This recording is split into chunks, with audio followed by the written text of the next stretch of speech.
In Dragon Ball Super Episode 57, we see the Immortal God Zamasu like never before. He is immortal in a badass way, that is, he can't be killed or even harmed from what has been established till now. SSJ2 Trunks get the better of the fight in multiple occasions, stabbing Zamasu with his sword and throwing a full power final flash. Zamasu took both the attacks head on without getting hurt, and the minor wound in his body healed in no time. This episode makes it very clear that Zamasu can't be defeated just by getting powerful, as later on he holds Goku and Trunks while Black charges up a Rose Kamehameha. He takes the attack head on along with Goku and Future Trunks. Even though Trunks and Goku gets totally wrecked, Zamasu remains absolutely unharmed. So at this point in time, it is absolutely clear that getting powerful or attacking him repeatedly won't get the job done. So Goku Vegeta fusion or a new god form would not be enough to take him down. As of yet, we don't have any good clues to figure out how all this might end or how to connect the dots between present Zamasu, future Zamasu, and Black. Just to clear out the confusion, in episode 57, after Goku and company return from the future, we still see Zamasu in Universe 10, indicating there is actually two Zamasu, future and present. However, there are theories going on like they are actually the same. It could be some kind of time paradox or time difference between two universes. It could also be that the last scene of episode 57 is a flashback, that is Whis or Kaioshin is seeing how Zamasu went to the future. As we know from episode 58 preview, Whis is aware of Zamasu threatening Zuno. Anyways, that's a topic for another discussion. So the problem we have in hand currently is the immortal Zamasu that is causing terror in the future. To defeat him, the interference of the gods might become a necessity. Something along the line of sealing him down could be a solution, but we don't know for sure. Though Toriyama declared the Omni-King will be involved, I think they will try to avoid him as long as possible. And since Beerus don't want Zeno to find out anything about this, he might be the first one to get involved.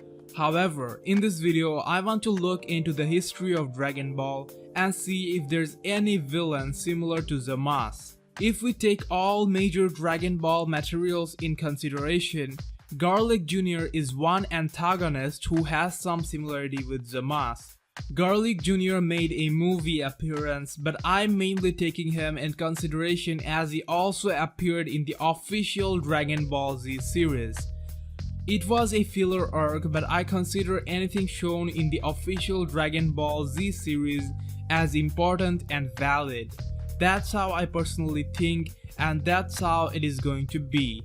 Garlic Jr. is the only one in Dragon Ball series who was granted immortality by the Dragon Balls. That brings us to a probable similarity with Zamasu. As we see in episode 57 preview, Zamasu is using the Super Dragon Balls. The most common assumption is he will wish for immortality, but the biggest flaw here which I see is he could wish immortality using normal Dragon Balls. Since he is using Super Dragon Balls, there must be more to the story that shall connect the dots with Black. Anyways, Garlic Jr. was never killed or defeated in a normal manner. In the movie, he opened up the dead zone and fell victim to it thanks to Gohan's outrage, being trapped in there for a long time until the MacLeod star came close to Earth's axis, powering him and enabling him to break free once again. However, he and his henchmen were again defeated by Gohan and company. Gohan destroyed the MacLeod star and trapped a powerless Garlic Jr. in the dead zone forever. Having defeated an immortal enemy twice, do you think Gohan could come back in this arc? Since Future Trunks is able to keep up, Gohan might be able to do the same with a bit of training, given the fact that he has the highest dormant potential within himself. But that's what we the fans want and is thus unlikely in Dragon Ball Super. There's also an indirect similarity with Zamasu and Garlic Jr. that is both of them is related to this God cycle. His father Maki and Garlic competed with Kami to become the guardian or the god of the earth, and after he failed, he was imprisoned into the dark crystal. Zamasu is an apprenticed Kaishin, which is the god of creation. Anyways, the motive of Zamasu is far more complex and I guess better than Garlic Jr.'s selfish and revengeful motives. Zamasu is a way better character and I'm expecting a hell of an arc. However guys, do comment below if you have in mind any other character from the past that has some similarities with Zamasu. Also, what do you think Zamasu will wish from using the Super Dragon Balls? And how do you think the dot between present Zamasu, future Zamasu and Black can be connected? Join hundreds of other Dragon Ball fans on my Facebook group Dragon Ball Bracket All. Also like my Facebook page for exclusive Dragon Ball videos, throwbacks, top moments and episode highlights. Page name Dragon Ball Fans and link is attached in the description.